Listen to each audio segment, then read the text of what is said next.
WhatsApp guys, welcome back once again. तो आज हम लोग जो कहानी एक्सप्लेन करने जा रहे हैं उसका नाम है फ्लावर ऑफ वॉर। आपने कहावत ज़रूर सुनी होगी कि प्यार और जंग में सब कुछ जायज़ है। ये कहानी इस कहावत पर बिल्कुल खरी उतरती है। तो चलिए कहानी की शुरुआत करते हैं। समय चल रहा है 1937 का और जगह है चाइना की पुरानी राजधानी नैनकिंग। इस समय जापान ने चाइना के अधिकतर हिस्से पर कब्जा कर लिया है। तो इस जंग की सबसे बड़ी वजह थी रॉ मटेरियल, जो कि जापान पे ख़त्म हो चुका है। वो चाहते हैं कि एशिया के सारे बड़े देशों को अपने कंट्रोल में ले लें, जिससे कि उन्हें रॉ मटेरियल आसानी से मिल सके। उस टाइम पे जापान की सेना और उनके लोग काफ़ी पावरफुल हुआ करते थे, इसलिए उनके लिए काम बहुत ही आसान हो गया था। आगे हम कुछ चाइनीज़ स्टूडेंट को देखते हैं जो अपनी जान बचाने के लिए भाग रहे हैं और उनके पीछे जापानीज सैनिक पड़े हुए हैं। उन लड़कियों के साथ हम एक जॉर्ज नाम के बच्चे को भी देखते हैं जो उन्हें इस मुश्किल वक्त में रास्ता दिखा रहा है। इसी बीच हम एक अमेरिकन को भी देखते हैं जिसका नाम है जॉन।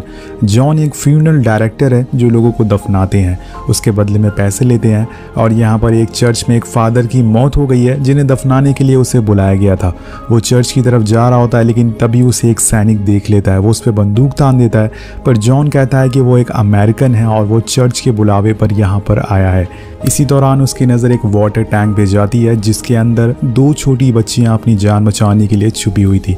वो उस सैनिक को गुमराह करने की कोशिश करता है, पर वो नहीं मानता और उसे मारने ही वाला होता है, लेकिन तभी उस पर एक दीवार गिर जाती है। इसके बाद जॉन उन लड़कियों के पास जाता है और उनसे पूछता है कि मैं वेस्टल चर्च जा रहा हूँ, क्या तुम्हें वहाँ जाने का रास्ता पता है? लेकिन उन लड़कियों को इंग्लिश नहीं आती।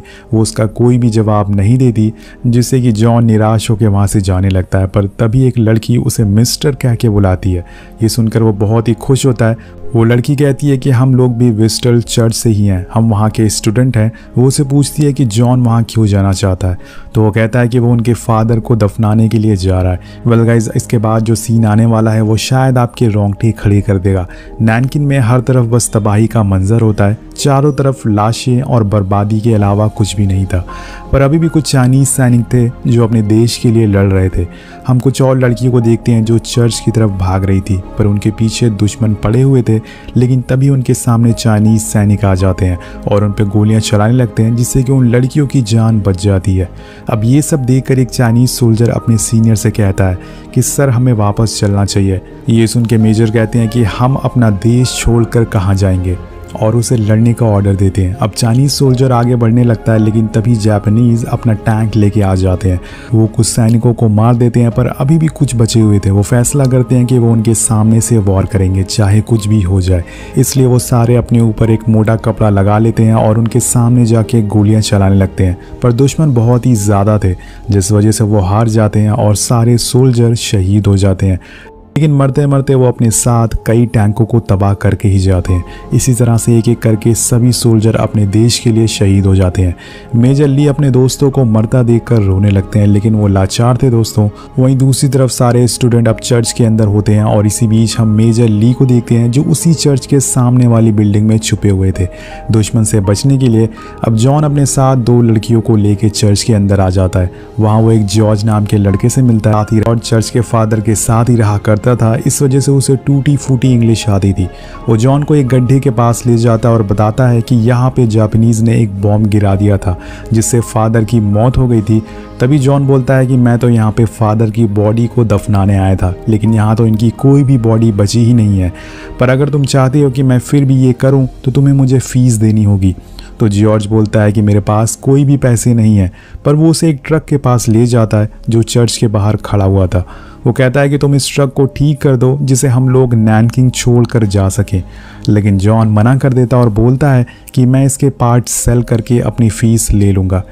लेकिन जॉन यहाँ भी सिर्फ पैसों के बारे में ही सोच रहा था। अब दोनों चर्च के अंदर जाते हैं। यहाँ हम उन लड़कियों को देखते हैं जो अभी भी अंदर आई थी। वो सभी गॉड से रो रो कर प्रे कर रही थी अपनी फैमिली के लिए। इन्हें नहीं पता कि इनके परिवार वाले जिंदा बचे भी हैं या फिर नहीं। इसी बीच वहाँ जॉन आता है जो उन्हीं में से एक लड़की को सहारा देता है और समझाता है कि हिम्मत रखो, पर वो लड़की बिना कुछ जवाब दिए ऊपर चली जाती है। इसके बाद जॉन कहता है कि वो आज की रात यहीं रहेगा। तो जॉर्ज उसे उसका कमरा दिखाता और जाते जाते कहता है कि तुम कल हमारे लिए वो ट्रक ठीक करोगे, उसके बाद ही जाओगे। अब हम देखते हैं कि कुछ प्रोस्टिट्यूट छुपने के लिए चर्च के गेट के बाहर आई हुई हैं। वो गेट पर नॉक करती हैं, पर जॉर्ज गेट नहीं खोलता। वो कहता है कि तुम लोग यहाँ नहीं रह सकते, ये एक पवित्र जगह है। पर वो लड़कियाँ उनकी बात नहीं सुनती और गेट पे चढ़कर उसे पार कर देती है। अब जॉन उन लड़कियों को देख कर सीटी मारता है, जिसके जवाब में उन लड़कियों की हेड, जिसका नाम यूमा होता है, वो उसे एक फ्लाइंग किस देती है। तो यहाँ पर जॉन की निकल पड़ी थी। अगले सीन में हम मेजर ली को देखते हैं, जो अपने घायल दोस्त के सामने बेबस बैठे हुए थे क्योंकि वो मजबूर थे, उनके पास कोई भी चारा नहीं है। वो अपने दोस्त को कैसे बचाएं उन्हें समझ नहीं आ रहा है। वो सामने से सारी चीज़ों को देख रहे थे और अब रात हो जाती है और यूमो जॉन के रूम में आती है, लेकिन यहाँ वो एक प्रोस्टिट्यूट की तरह नहीं बल्कि एक दोस्त के नाते आई थी।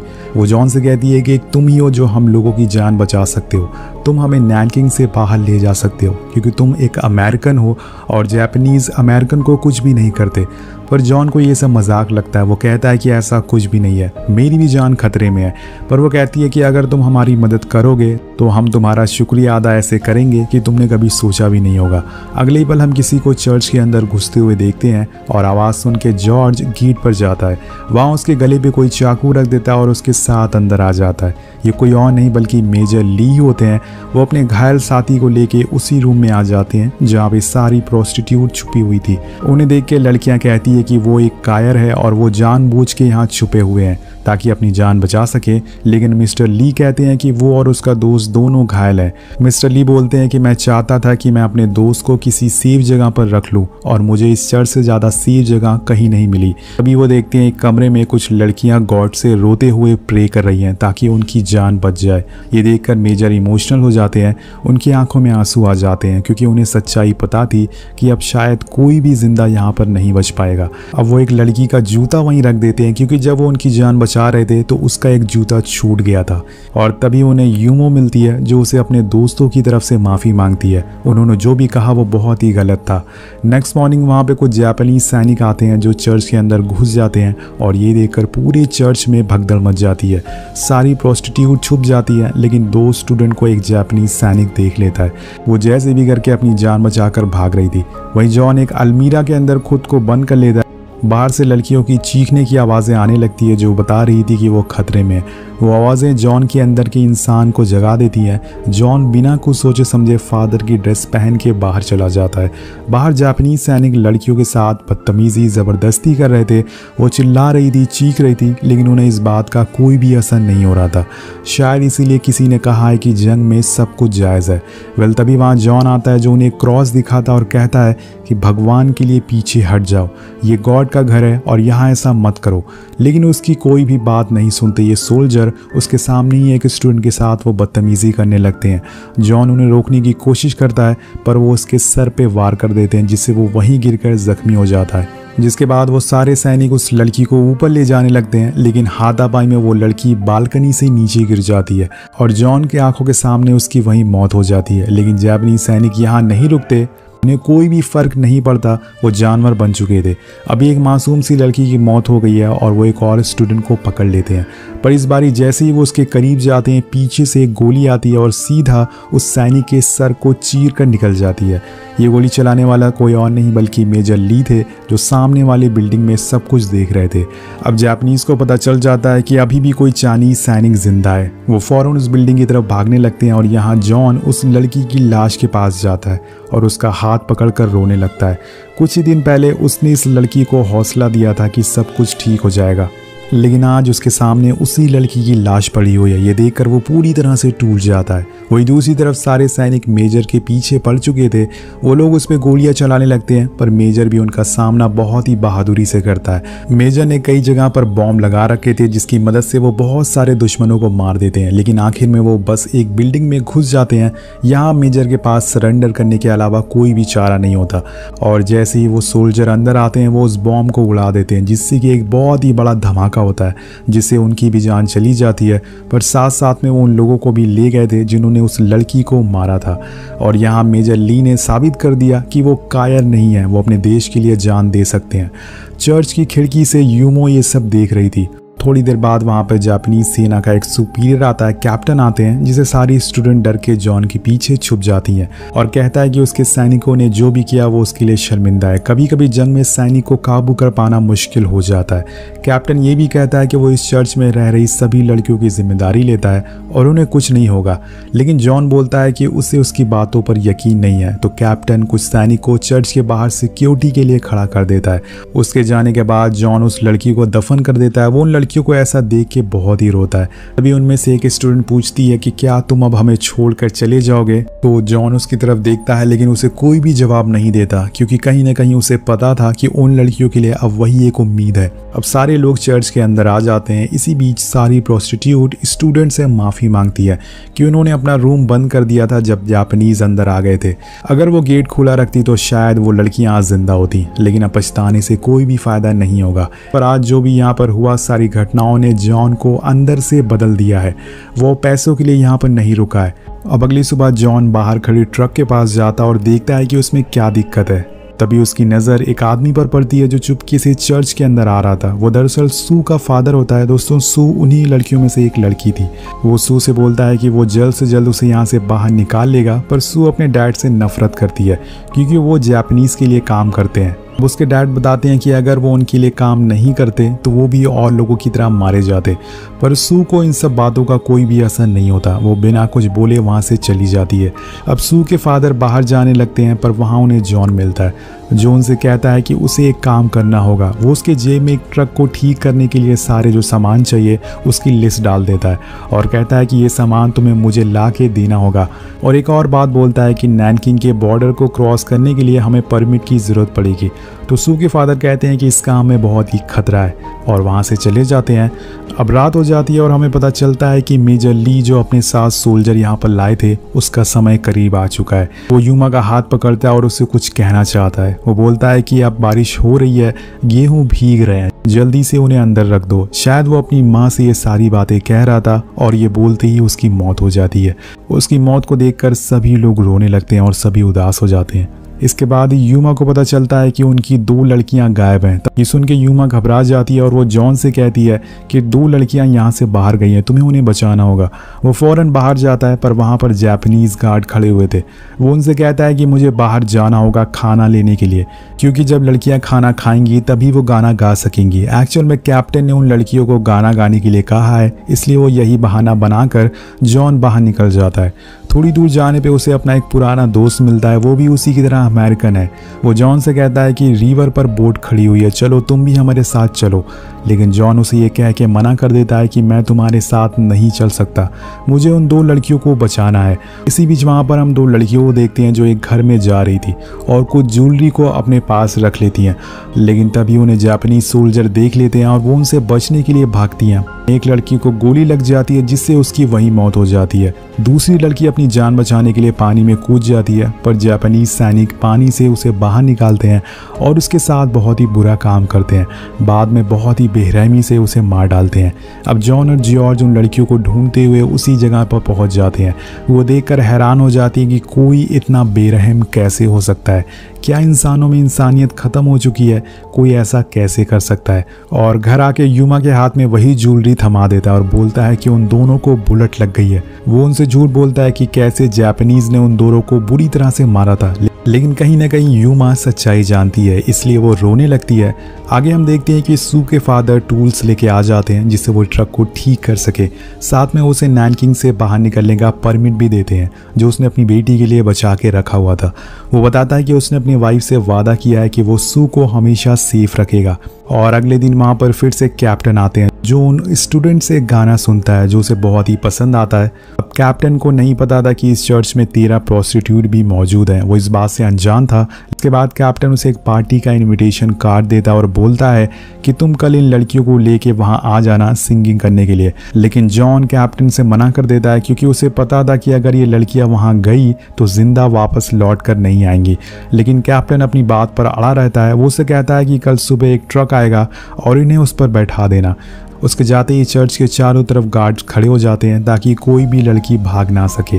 अब ये सारी चीज़ें देखकर जॉन पूरी रात परेशान रहता है कि आखिर वो क्या करे, उसे कुछ समझ नहीं आ रहा था। तभी उसके पास यूमो आती है और उसे पूछती है कि कल वो क्या करेगा। जॉन कुछ भी जवाब नहीं देता क्योंकि उसे खुद भी नहीं पता था कि वो क्या करने वाला है। अब यूमो कहती है कि अगर मॉस्किटो जापानीज को बेवकूफ़ बना सकती है तो वो क्यों नहीं बना सकते। तो उसके कहने का मतलब था कि अगर उन स्टूडेंट की जगह वो सब सिंगिंग के लिए चली जाए तो उन सभी की जान बच सकती है, लेकिन जॉन उसे साफ साफ मना कर देता है। इधर हम देखते हैं कि सारी लड़कियां कल के बारे में सोच रही थी। लड़कियों को समझ नहीं आता कि वो क्या करे। उन्होंने जापानीज सोल्जर की घिनौनी हरकत कई बार देखी थी, इसलिए उन्हें सच्चाई पता होती है। ये सब सोचने के बाद वो हिम्मत हार जाती हैं और एक बहुत ही भयानक फैसला करती हैं।